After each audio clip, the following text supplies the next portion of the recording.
bataburira abantu kuva mu byaha byabo, bakabakuramo ibyo bashaka gusa babwira ibinyoma ngo abo ngo nimbwa z'ibiyingiyingi. Ega ufumu bikibwa mugabo ukabikibwa kizima. Umva kubikibwa kikiyingiyingi ango. Ndiko handitse muri Yesaya 56 kuri 10:11. Haleluya. Waraziviwe ngo abungere nkabo nimbwa z'ibiyingiyingi, ngo nimbwa z'umunoho zitigera zihaka. Turashize noneho. Ariko Imana yari yabavuze nuko mutumva. Imana ishimwe. Haleluya. Waraziviwe. Amen. Ezekiel 34 kuri 2 ukageza kuri 5 yarabavuze neza hoho rero. Imana ishimwe cyane. Iravuga ngo nabungere biragira ubwabo ngo barya ibinure by'intama zivyibushe. Aho ni muhumva basho. Barya ibinure by'intama zivyibushe. Izonze ntibazishaka. Oya. Kandi ngo bambara ubwoya bwazo. Icya gatatu ngo babaga izinuze. Mu yindi mvugo bakunda abakristo batagira Bibiliya mu mutwe, batazi ijambo ariko kandi babakire, ntibakunda abakene. Icyo gituma uzokumva ubuvugishwa bwinshi buri kuba diaspora. Yes. Kora bazigamwa $1. Uze wumviriza. Imana dufashe. Ndibo kwereka iby'umukene, bereka iby'umutunzi gusa. Ntibazoja kuramutsa umukene agwaye, ariko bamanarande buzo kuja kuramutsa umukire kubera bya bisorori 8-10 basanga ku meza. Umukene agwaye ntibo bivuga mu isengero. Nuko umusuhuza ntibo musuhuza. Ariko uzokumva umwana w'umutunzi niyo yameze iryinyo, itangazo ritwara umwanya w'isaha mu isengero. Dushima Imana, bebe wo kwantuze yarayameze iryinyo, amashimeje ku Mana. Uko no gusega reka sega.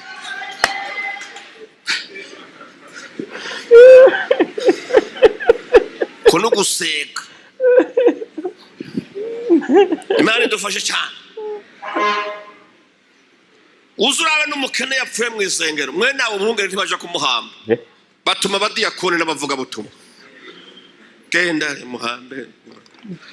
Ariko umukire yapfu kore babona umupfakazi bazosigara baramurya neza, n'ibisigaye babibonye. Niba batanga programme y'ibirori byo kuzoshingura niteka, ariko mwanya guhabwa n'Imana mwe. Uliponyosha mkono wako Mungu, kuta zilianguka.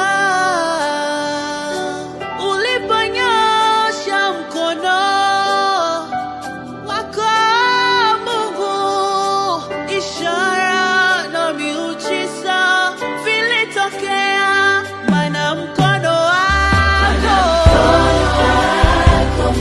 umejaa nguvu na uweza, unavunja kuta mkono wako, unakata minyororo,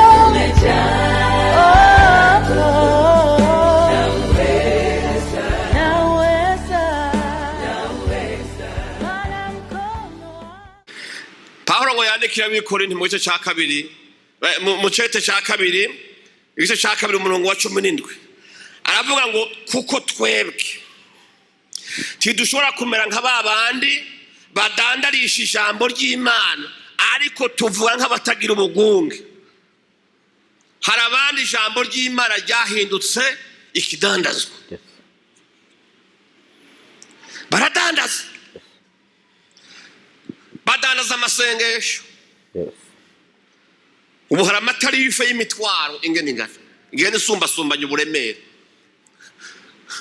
Hari imitwaro mitoya bosengera aha, hari n'iyindi bakubwira ko ikeneye itike y'indege, izobajana kuri Prayer Mountain mu Buganda bazokenera ingene bagenda kameme bitwaje akantu bakaguha bije ngo niho bazoja kuvuganira n'Imana ngo Imana ino ntiyovyumva imisozi y'amasengesho Imana bayitserezo ntigira network hano ariko Imana yumvise Yona ariko asengera ibwina mu kiyaga ari no mu nda y'ifi yoreka aho kumva uri gusengera mu cyumba wawe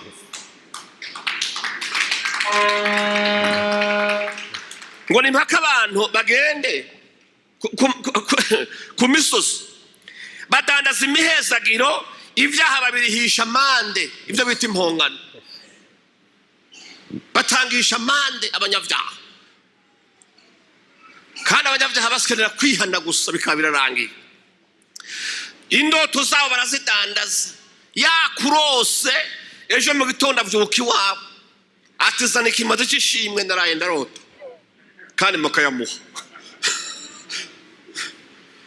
Imana dufashe cyane haleluya ubuvugishwa bwabo buragugwa abandi badandaza amazi y'umugisha mu masengero abandi ngo amavuta y'ibitangaza amavuta baje kugura muri ville y'amawuki hajya bakagugura ikibido bamara kuza bakabaganiza mu ducupa duto bagaca bagira ngo habonetse amavuta y'ibitangaza ngo yavuye muri Israeli ngo urumva ngo yashize mu itu wapi nababandi siga agacupa kamwe gasanga bamwe ngo ni bande bakagura ngo ibihumbi 100 abiga ngo wego ndagura miliyoni abo miliyoni bakamanika vantoza anshere y'abantu amavuta bakanyiye hahiga wone bitangaza uno munsi bamwe bashizeho condition kugira ugere mu biro kwa pastor ntugera kwinjirayo utabaje kugura agacupa k'amavuta tiwinjirayo babahinduye ibigugu abantu mukigira ubwenge mukibwa ku mugaragaro kandi mukabikora Imana dufashe cyane haleluya wanazifiwe Paulo aravuga rero ngo twebwe ntushobora kumera nk'ababandi badandarisha ijambo ry'Imana kirigugwa ibikorwa dukora by'Imana ntibirihishwa niba ufise ubushobozi bwo gusengera abagwayi nta minervare warishe ntiwagiye ku ishuri ngo uvuye ngo byaranduhije n'ubuntu Imana ahugiriye guha umuhamagaro guha nubwo mubasha iravuga ngo ndabibahereye ubusa muzobitangira ubundi soma Matayo 10 ku murongo w'8 n'uw'9 Yesu yabwiye intumwa ziwe abaze kuducagura neza aravuga ngo nimugende mukize abagwayi muzure n'abapfuye mukize abanyamibembe musende abadayimoni mubihere ubusa namwe mubitangire ubundi ababigurisha babiranguye mu isoko iri amakontenere yavyo yashitse ryari badedubanye hehe batanga amakori kugira ngo tumenye yuko tubagurira umudanaza wese akeneye kugira registre de commerce na NIF siko wa aba nibo bonona ishengero abapagane n'abandi batangura kuri bono ko ritari ariko haragowa abantu batukisha ivy'Imana kandi ivy'Imana ari ivyo giciro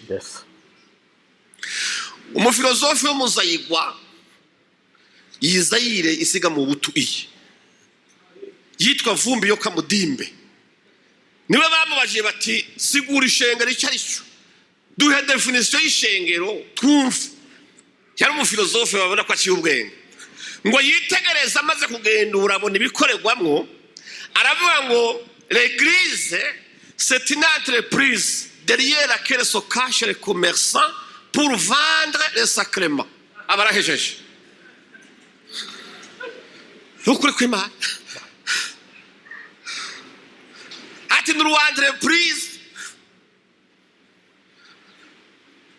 abadaraza bamwe binyegejemwe kugira badandaze amasakramento niyo definition Vumbi yo Kamudimbe yatanze kandi ntiwoje kumurenganya niko yari yabibonye Imana dufashe cyane haleluya Paulo amaze kubwira abanyekorinto agasoma mu gitabo cy'ibyakozwe n'intumwa 20 kuri 34 35 arababwira tumviriza rero ubwanyu muranzi kwaya maboko yanje yankenurana ibyo nkenye nabo turi kumwe nabahaye akarorero ko kugira gute ko gukora ko mu butame bwanyu ariho itunga rizova mukaba abafasha n'abadakomeye mugabandi itunga babwira ngo muraricakira ndakagarutse ko kacakira Paulo yavuze ati mwebwe ubwanyu muri vyabona mu muhamagaro wanje wo gukora Imana nk'intumwa aya maboko yanje aya niyo nacumukuje ankenura ivyo nkeneye byose ndetse mfasha nabo turi kumwe aravuga ngo namwe nabahaye akarorero kugira ngo mumenye iby'ubutunzi yuko bizova mu maboko yanyu mubanje gukora Imana ishimwe cyane yigisha abantu gukora ariko intumwa za fake zigisha abantu gucakira n'umugore bavuga ngo cakira umugore baramushakira ntasoni gucakira umugore gucakira umugore ubanza kumushima sha kandi baza kumushima ndakurahiye umugore akaba yorosha gutora urarara amajoro n'amajoro utekinika ingene aho uzotangurira kumuvugisha uramuresha umaze kumuresha ugaheza ukamusaba abavyeyi ugakwa ukamurongora nawe namwe muracakira mufata ku nguvu cakira abagore beza batetra cakiye pokeya sema baba umugore mwiza ubonye ukamucakira ngo ni mukwizera ubwo bwiza afise uzigarama byatwaye uri umushomeri ntukora ntacyo ugomba guhereza iminwe ngo ucumukure uronke amafaranga ugombye gucakira ubwo bwiza umubonanye wibaza ko ata amafaranga bwatwaye niwamushika ni wawe azoguma ari mwiza zijya zara nta mafaranga zitwara tuya dushatse tumeze kujya nta mafaranga sibyo aya mavuta n'ako kabiri wibaza ngo oya umugore ntibamucakira umugore uramushima wamara kugira ubushobozi bwo kubona ko ushobora kumutunga ugasaba Imana utifasha ndamuresha nyemera b'umugore wanje naye handi hoho gushakira muzocakira ibihumbwa mucakira ibintu bitari byo kora Imana tubabarire cyane haleluya mwenda abavugishwa ibinyoma kizoba kwereka babuza abantu no kuja kwivuza kandi bagwaye nigeze kubabara igihe kimwe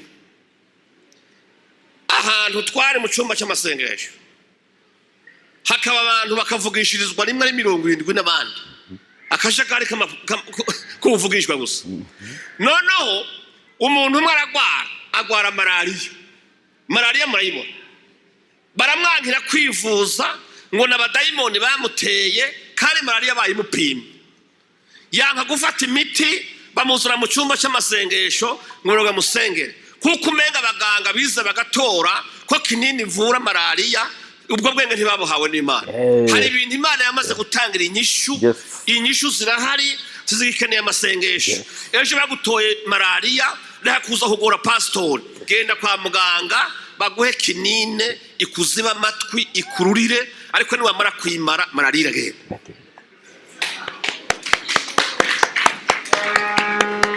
niko bimeze umuntu baramuzana kugezaho amaso atangura gusa na vere agira insuffisance renale ngo babone ntakinyagaza agira apfa bavuga ngo nibamwirukane kwa muganga ageze kwa muganga bamwakiriye umuntu yamaze gucikana yicwa na malariya kubera ubupfu bw'abantu bivuga ngo nabavugishwa amen babuza abantu kumvikana ubuvugishwa bw'uno munsi buriko busambura imiryango iyo bavugishwa ahuye n'umugore bamuteranya n'umugabo ubuzima bugahinduka mu rugo ahantu hari urukundo hari ukwizerana bakaza bakabesha umuntu, bamara kumubesha bakamusaba n'ibyo batunze, abagore bagasahura ingo, ibyo abagabo baruhiye bakabishira bavugishwa ibinyoma abagabo batabizi. Akamara amaza n'ubigeza kujana imodoka. Ubwo muzi umugabo ugira gurira imodoka umugore ivyo yaba yabize. Muzi ngana bayavunitse. Amamiliyoni aja gusenga ataha n'ibisi, imodoka yayitanze muri ko Imana yavuze. Umugabo yamaze ati ewe sheri gute imodoka yagwaye, ngo nyine sheri, ngo Imana ngo yavuze. Yampaye yavuze iki? Amwumvisha yuko bahawe umugisha, yuko Imana yabavugize ko ibintu, mugabo iravuga ati uko bigenda kose umukozi w'Imana agenda n'imodoka ishaje, Imana ivuga yuko ndamuha ya modoka. Imana yi umugabo aravuga ati sa, ariko uwo mugabo naramwemeye. Hari abagabo b'intwari pe, Imana ishimwe cyane. Aravuga ati hoki rero ugiye kunyereka aho Imana iri kirayinyongera, ndayibaze ko ariyo byavuganye. Aragenda ashika mu biro kuwo muvugishwa y'ibinyoma, aravuga ati mbwiza rero shaka twumvikana, nimba wahenze umugore wanje, je nzinge navunitse ndondera iyo modoka, iyo Mana yawe yakubwiye ivyo yibwire yuko nasa niko ntakiyanje. Hego umugore aravuga ati oya sheri ibintu ikurakora ntibishoboka, Imana iraturandura. Ati reka abo twarabahinyuwe ntibikunda, turibwe. Hama wamagara ngo urumva ngo jewe ngo ntibayihaye jewe ngo bayihaye Imana ngo nikimenyamenya ngo kontake ngo yese mu giseke ngo ari aye ngo ahera ngo nuja kwitora ngo mugabo ngo Imana ikagukubita ngo ntumbaze. Ati subizayo. Aragenda ngo niterabwo bamugiriye ngo ntiyoyitora, ashira mu giseke asubiza hahandi. Umugabo araza akirumura atora ikontake, yatse imodoka yiwe arigira, uruvugishwa rw'inyuma rusubira rufisuye amaso. Umugabo ntiyahomvye, ntaca Imana yamugize, yabandanije ahezagirwa kubera yabaye intwari, agwana nabo bambuzi, asubira ku vy'Imana rero amuhaye. Ntimukibwe imigisha yanyu muri ko Imana yavuze. Mkono wako naweza, mkono wako unatosha, mkono wako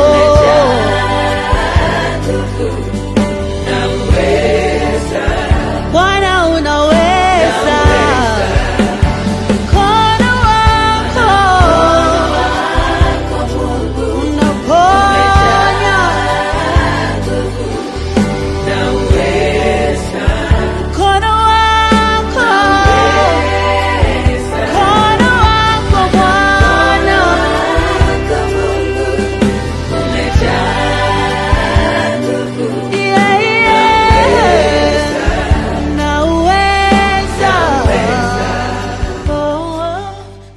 Abavugishwa y'ibinyoma babuza abantu bubatse kwiyubaka.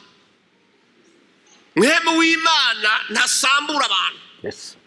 Mwemu w'Imana arunga. Mwemu w'Imana arumvikanisha. Azana imbabazi. Ariko uno munsi hariho abantu batacumvira abagabo kubera ngo niko umuvugishwa yavuze. Akore ko Imana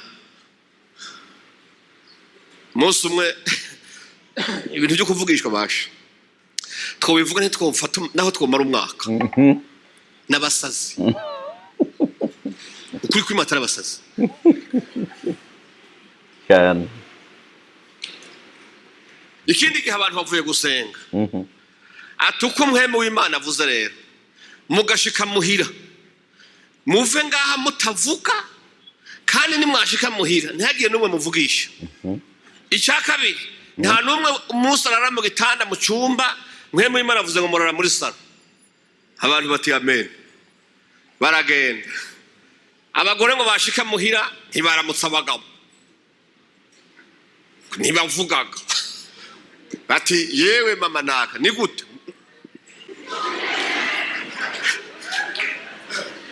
byagenze gute ati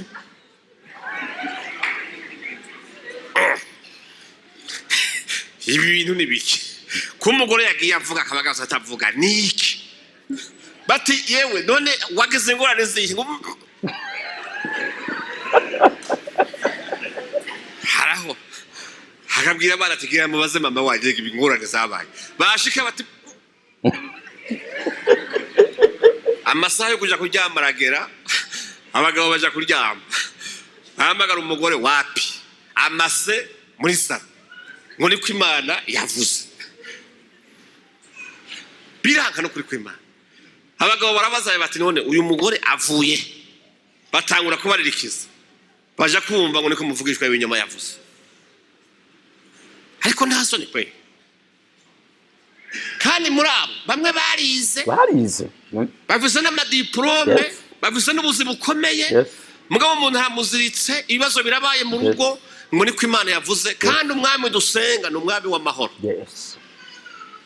imana idufashe cyane haleluya babuza abantu kwisengera kuko bavuze ngo nibabasengera babasaba amafaranga ntibatinya gusambanya n'abayoboke babo ibi byo muri ino minsi byasaze mwabagabo muri vision mureke ndababwira kakana mukazokumva ejo twenga hano ntabyo tuzohokira imana ishimwe cyane umugore akubwira ngo dufise amasengesho y'ukurarayo ngo niko profete yavuze tuzi umurekure niwe mwemerera naho muzogane mujanye yes good muzogane mujanye cyane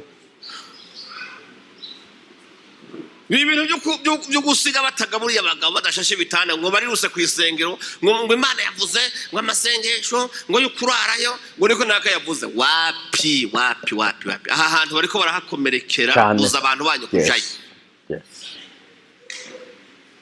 imana dufashe cyane ubu ho haduse bitangaza aho abantu mwena uno munsi bazanye bitanda ku isengero nukuri kw'imana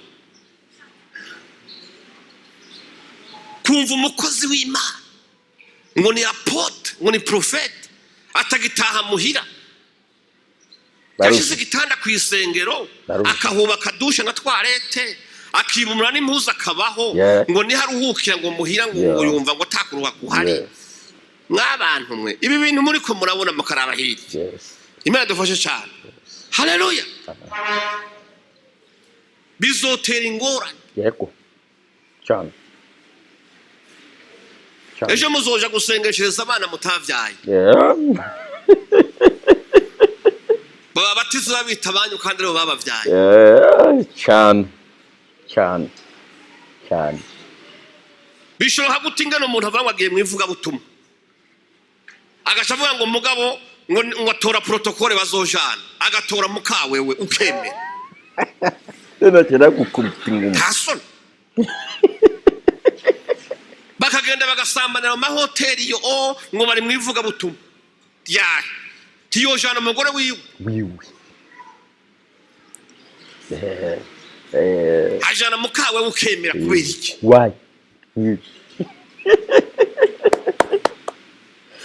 iyo bita ngo ni mu mashamba bajya gusengeramo nababwira vapase ari igihugu kimwe muri bitubana ntukurirwa ndavuga izina kubw'impamvu z'imibano imana ishimwe cyane baherutse kuja kuraba aya masengesho abere y'ingene ameze ibyo basanze ari umugesera begeranije amakapote imifuko 12 ibiroro makapote yakoze aya masengesho basengera mu makapote n'amasengesho ya ibiriho cyarabaye iriho abantu kumva bafashwe bariko bagiye gukoroza amada y'abana b'abanyeshuri abana b'abaririmbyi mugashika ngaha akavugishwa mukemera ngo imana yavuze imana idufashe cyane amen haleluya amen bwana sifiwe amen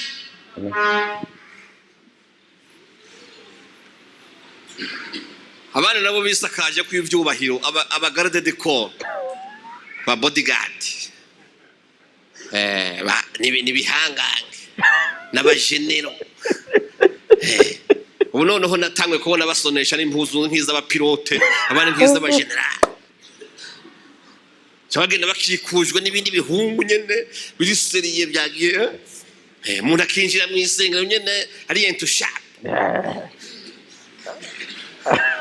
undi ugasanga n'uhafisa n'abapolisi bareye bagenda n'abavuze inkoho ndende na ngufi ukibaza none apotre izi nkoho zimucungera none afise ikibazo nyabaki ahubwo amamenyesha makuru muzoje kutubariza barya abantu umutekano wabo uri mu kaga kuva ryari wo kwigisha abantu ukurinda kw'Imana gute kandi nawe urinzwe n'abanyamubiri yes jemura nibaza none kugira babaha abapolisi n'inkoho baba babwiye ko bafise ikibazo nyabaki cy'abadayimoni zijya zirarasa abadayimoni yewe wapi mugabo benshi ndazi cyo babigira kugira ngo bisakare kw'icubahiro bisakare kw'igitinyiro umuntu abonye ahantu umuntu ajya kuvuga ubutumwa n'abarya abahungu bagaca bamukikuza nk'aha mpagaze ugasanga bazungurutse bameze uku aha hantu hari Imana cyane hari iki Imana dufasha cyane ariko Yesu yaravuze ngo umuntu ntiyagomba icubahiro azopfe kunkorera gusa Imana tubabarire cyane yaravuze ngo nihagira uwunkorera nangurikire aho nzoba ndi niho umukozi wanje azoba nihagira uwunkorera data azomuha icubahiro amen reka kugifabrika ngucihe atari data kiguhaye amen waraziviwe amen shengero ry'Imana muragabe aba bantu barabazimiza cyane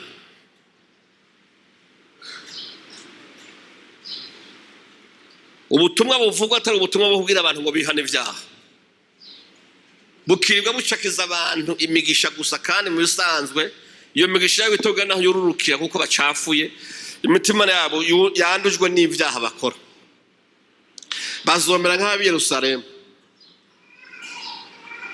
Imana yagombye kubarandura kubera abavugishwa y'ibinyoma bababwira ubutumwa buko baremeshereza mu bibi barimwo bikabananira kwihana ahubwo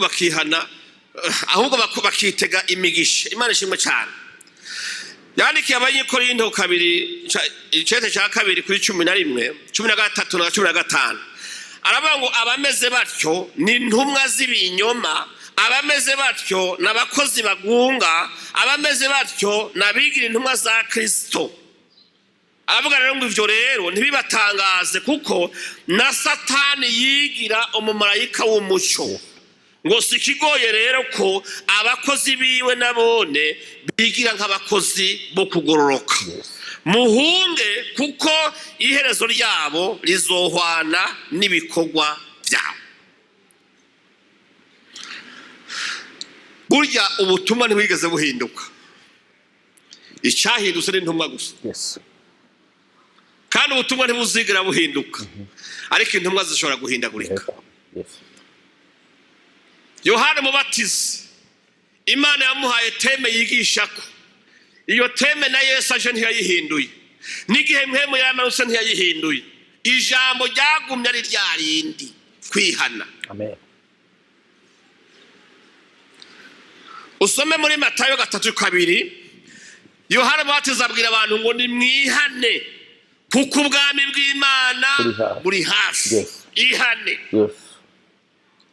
yarinze arangiza ministeri kugeza apfa ntiyigeze yigisha irindi jambo yabwira abanyabyaha kwihana kugira ngo bazokwinjire mu bwami bw'Imana Yesu igihe atangura kwigisha muri Matayo 4:17 nawe navuga ngo ni mwihane kuko ubwami bw'Imana buri hafi.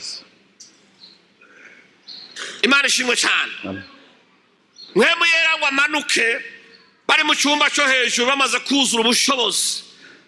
Mu byakozwe n'intumwa gice cya 2:38 Petero amaze gusohoka ishengero riri rikabategera ari babyo ingene bameze kubera bakayangana buzuye mwemu yera.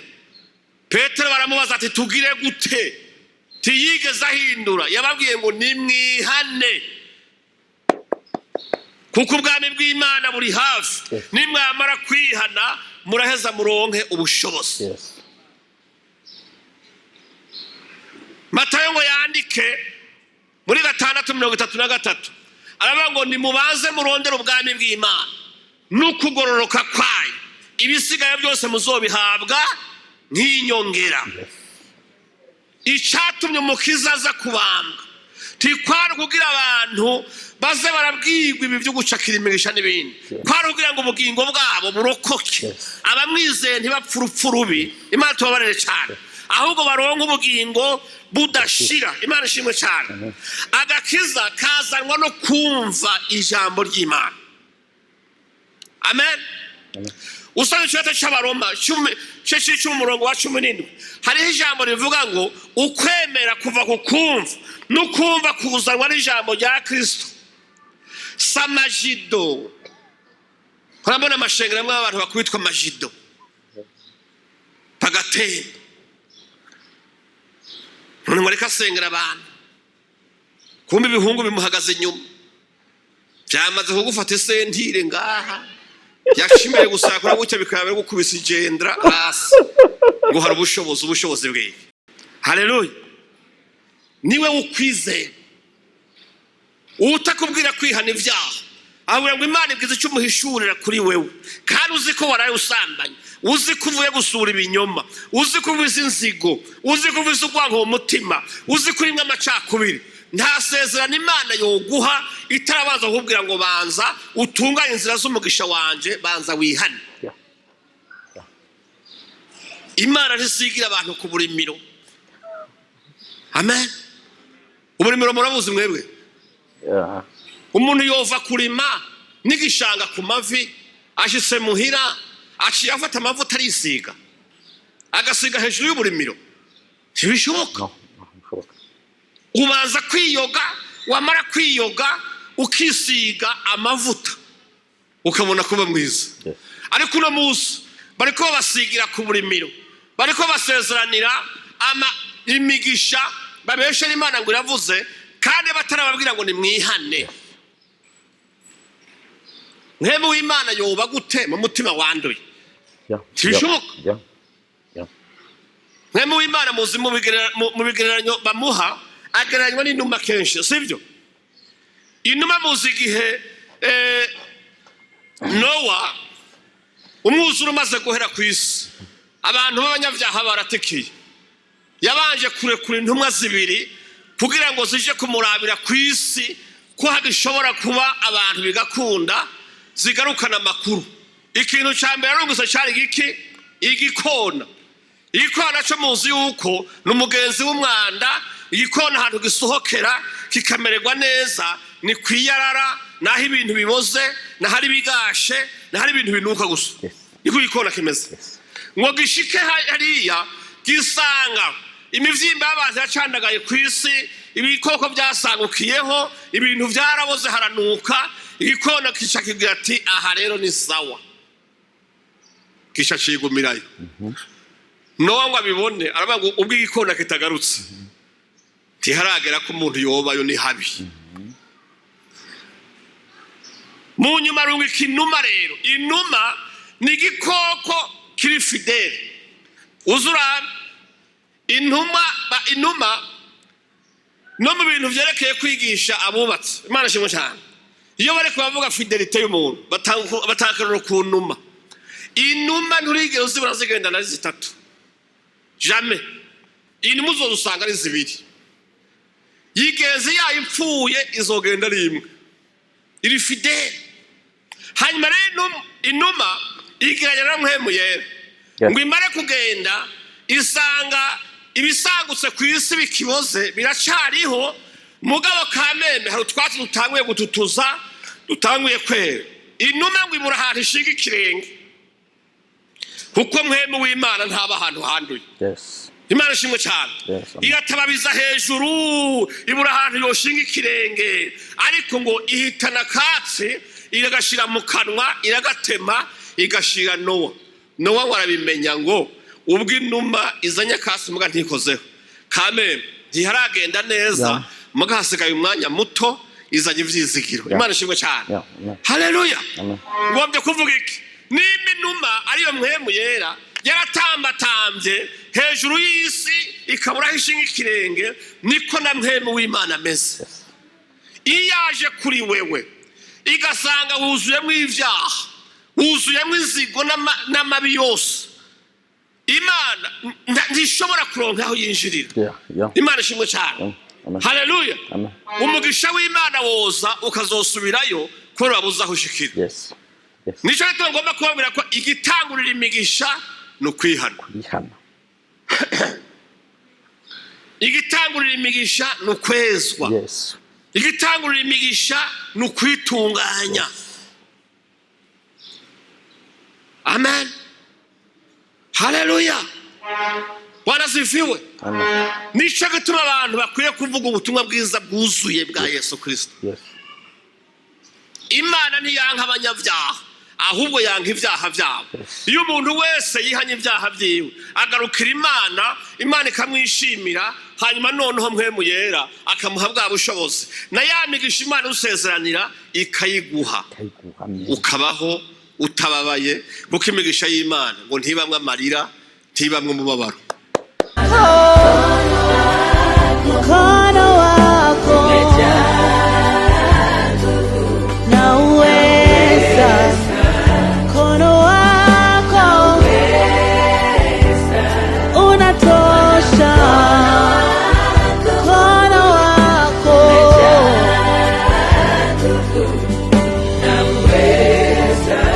Bwana unaweza.